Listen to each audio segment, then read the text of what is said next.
క్రీస్తు యేసు మూలముగా సంఘములో తరతరములు సదాకాలము మహిమ కలుగునుగాక.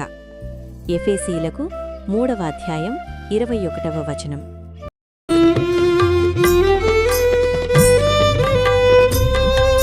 క్రీస్తేసు ప్రభు